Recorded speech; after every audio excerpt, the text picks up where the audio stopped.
بل أحياء ولكن لا تشعرون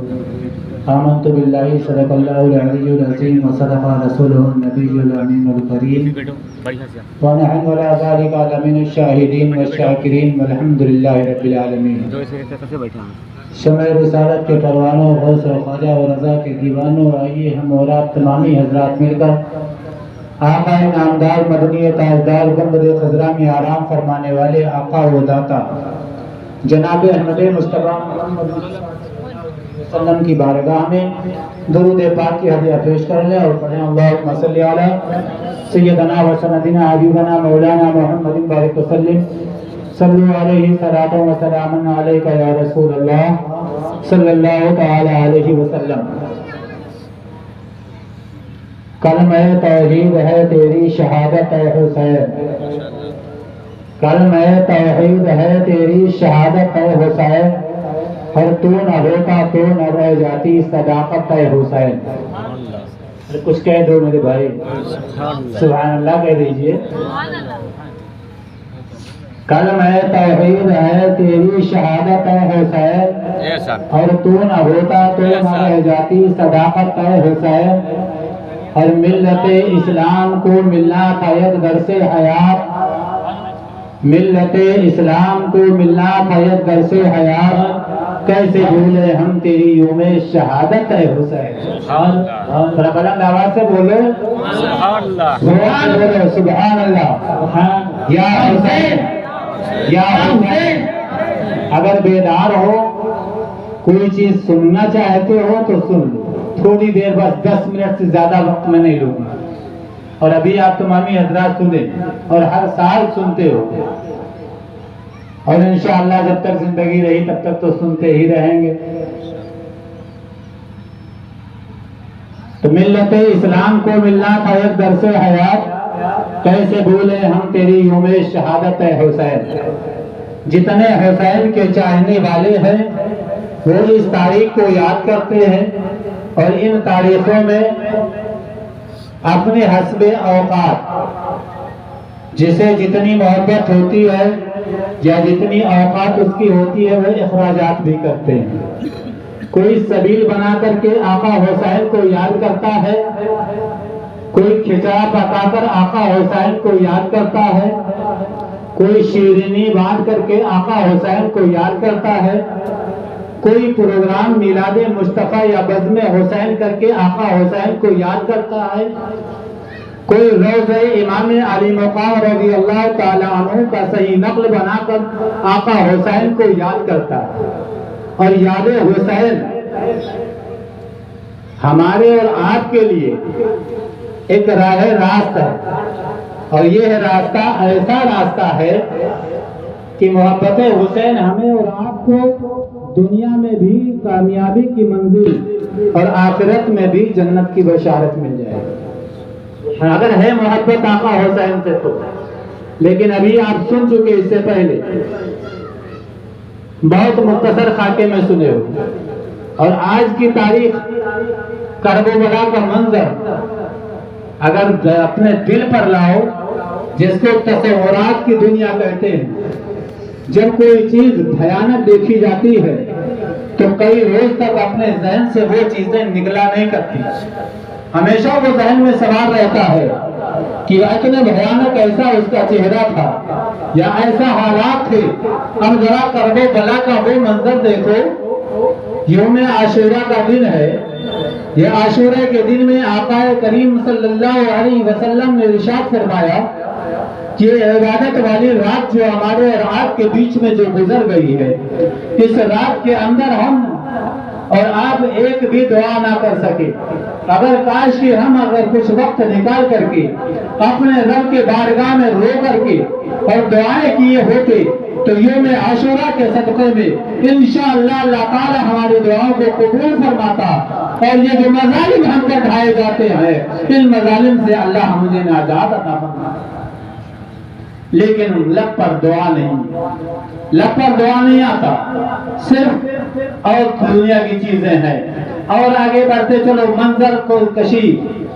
اس چیز کو اپنے ذہن میں لاؤ. کہ آج کی یہ تاریخ میں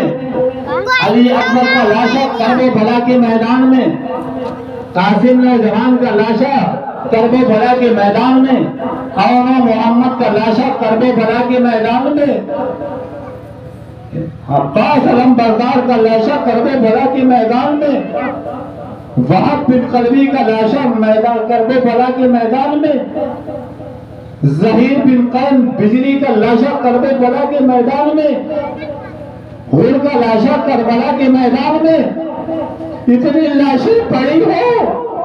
اور اتنی لاشیں کو دیکھنے کے بعد ان پر گھوڑے بھی دوڑائے گئے ہو، جو پردے کے اندر رہنے والی تھی ان کے سروں سے ردا بھی چھین لیا گیا ہو، ذرا اس منظر کو اپنے دل پر تو لاؤ، ذرا ان چیزوں کو تو اپنے دل پر کبھی سوچو کہ کیا منظر رہا ہوگا، کیا وہ دن گزرا ہوگا، کیسے وہ دن صبح سے لے کر شام تک کے وقت کو گزارا ہوگا۔ حضرت امام زین العابدین کی تاریخ کو اٹھائے، آپ بتاتے ہیں کہ حضرت امام عالی مقام رضی اللہ تعالیٰ عنہ کے شہادت کے بعد سے، کرب بلا کے بعد سے، جب تک کہ دنیا میں حضرت امام زین العابدین زندہ رہے، اس دھرتی پر چلتے پھرتے رہے، تو عالم یہ تھا جب بھی آپ کے آنکھ سے آنسو کے قطرے کے بجائے آپ کے آنکھوں سے خون کے قطرے گرا کرتے تھے۔ ذرا غور تو کرو مسلمانوں، وہ امام زین العابدین فرماتے ہیں کہ عاشورے کے دن عاشورے کی نماز بھی پڑھ لیا کرو۔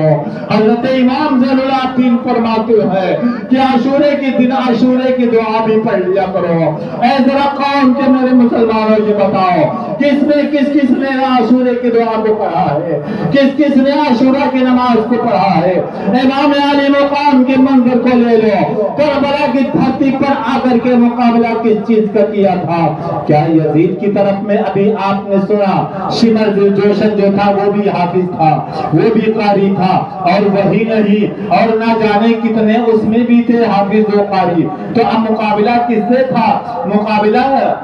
کس سے تھا؟ مقابلہ تو حق و باطل کا تھا۔ مقابلہ یہاں پر تعداد کی نہ تھی، لیکن آج کے دور میں آدمی تعداد دیکھ لیتا ہے، اس طرف میں تعداد زیادہ ہے۔ اے میرے قوم کے لوگوں، اس چیز پر مکمل دھیان کر لو اور اس چیز پر غور کرو کہ ہمیں ہمیشہ اس چیز کا خیال کرنا ہے، کیونکہ جس طرف حق ہوگا اس طرف میں رہنا ہے۔ حضرت حر نے یہی تو بتایا، کیونکہ اس سے پہلے بھی خیمہ کو گھیر کر کے کربلا میں لانے والے حر، لیکن جب آقا حسین نے خطبہ دیا تھا، آؤ میرے مسلمانوں ذرا یہ تو غور کرو، آقا حسین کون حسین ہے؟ ارے حسین وہ حسین ہے کہ جن کا چلنا بھی قرآن ہے، جن کا بیٹھنا بھی قرآن کے مطابق ہے، جن کا سونا بھی قرآن کے مطابق ہے، جن کا بولنا بھی قرآن کے مطابق ہے، یعنی وہ حسین کہ جن کا چلنا پھرنا اٹھنا بیٹھنا سونا جاگنا سب عین ایمان ہے۔ اسی لیے تو آقا نے فرمایا کہ جو حسین کا دامن تھام کے رکھے گا اور قرآن کا دامن تھام کے رکھے گا، قرآن کو پکڑ کے رکھے گا، وہ کبھی گمراہ نہیں ہوگا۔ اور پتہ یہ چلا جو حسینی ہے وہ گمراہ نہیں ہو سکتا، اور جو حسین کو چھوڑ دیا وہ گمراہ ہو جائے گا۔ اس لیے وہاں پر مقابلہ۔ اب چلو ذرا غور کرو، ایک طرف میں حکومت ہے، ایک طرف میں ایمان ہے، ایک طرف میں دولت ہے، ایک طرف میں قرآن ہے، ایک طرف میں شہرت ہے، ایک طرف میں اہل ایمان ہے۔ اور جب دونوں کی بات آئی، آقا حسین نے کہا تھا اے یزیدیو یہ بتاؤ کیا تم لوگوں نے نہیں سنا ہے کیونکہ اس روئے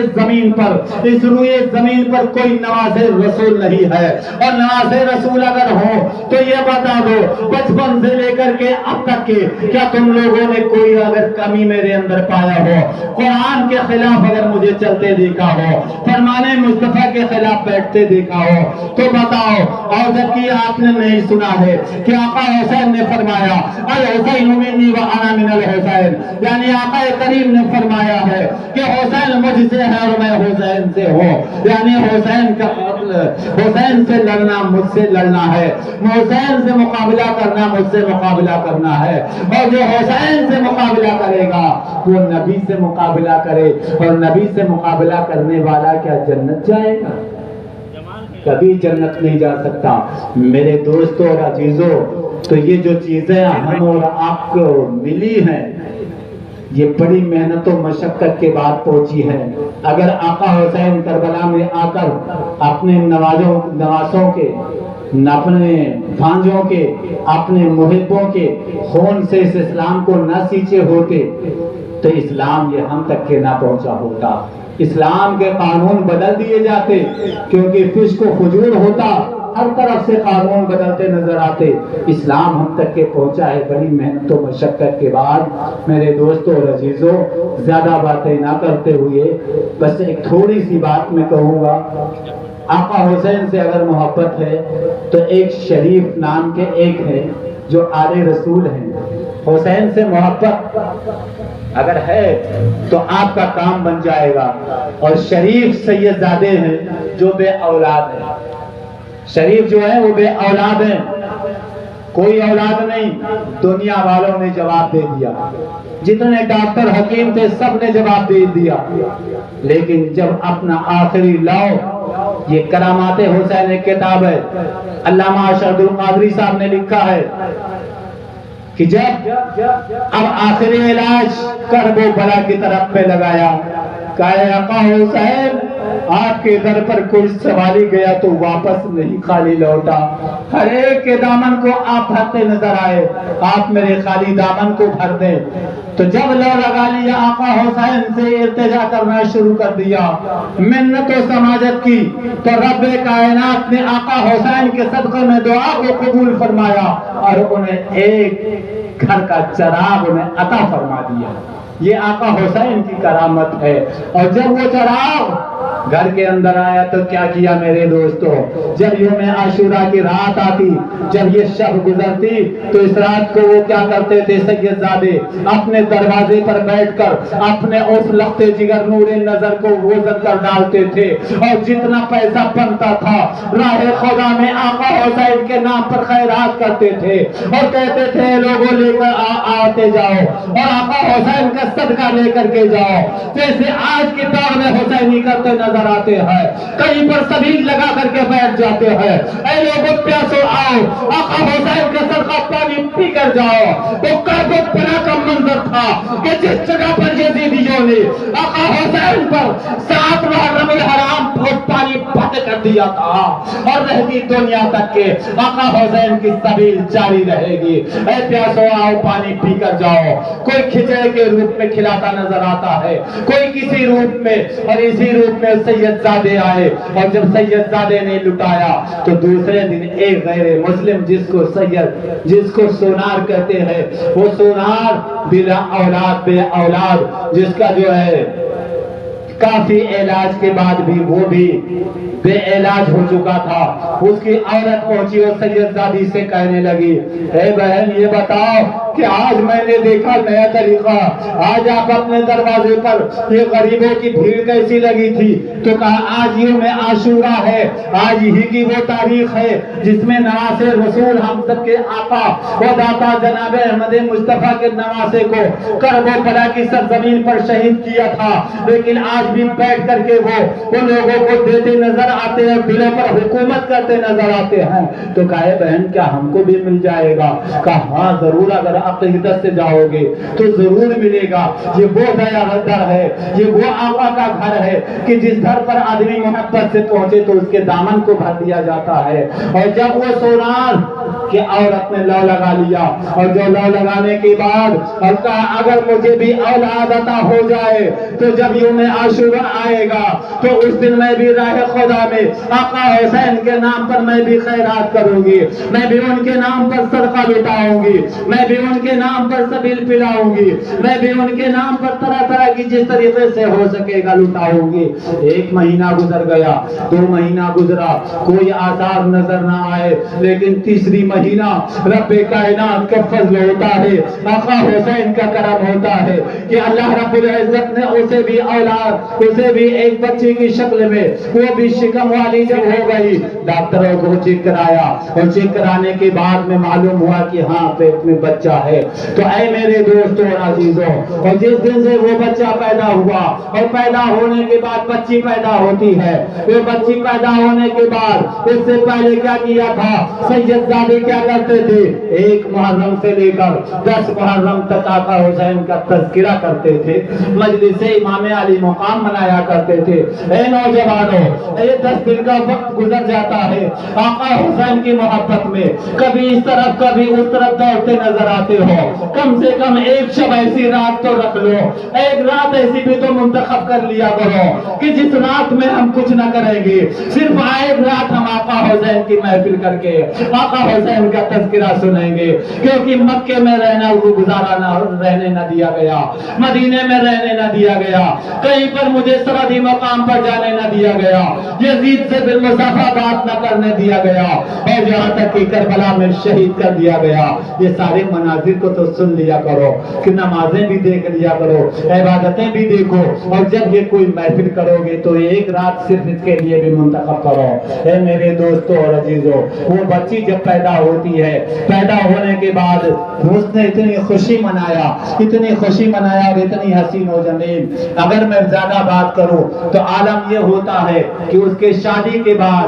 ہر طرف سے اس کے رشتے آئے تھے، لیکن اس نے رشتہ کیسا طلب کیا تھا؟ آج رشتے کیسے طلب کیے جاتے ہیں؟ اس لڑکی سے جب پوچھا گیا، اے بچی اب تو سیانی ہو چکی ہے، میں چاہتا ہوں، میں چاہتی ہوں کہ تیرے ہاتھ پیلے کر دو، تو اس بچی نے کہا تھا، اے میری امی جان، اگر آپ چاہتی ہیں کہ میرے ہاتھوں کے رشتے، میرے ہاتھ پیلے کر دے اور کسی کے ساتھ میرا رشتہ کر دے، اے میری امی جان، میرا پر ایسا ہو، میرا رشتہ اور ایسا ہو کہ جس کی نگاہ غیر محرم پر نہ پڑی ہو۔ اے میرے مسلمانوں، ذرا یہ تو بتاؤ، آج ہم نگاہیں پھاڑ پھاڑ کر کے غیر محرموں کی طرف میں اٹھا کر دیکھتے ہیں۔ اس بچی نے یہ کہا تھا کہ غیر محرم پر نگاہ نہ پڑی ہو۔ تلاش کیا گیا، ایک نوجوان ایسا ملا جو زمین کے تہ میں بیٹھ کر سونار کا کام کرتا تھا، اور اس کے بعد وہ رشتہ ہو گیا، اور شادی کے بعد، اور جب یہ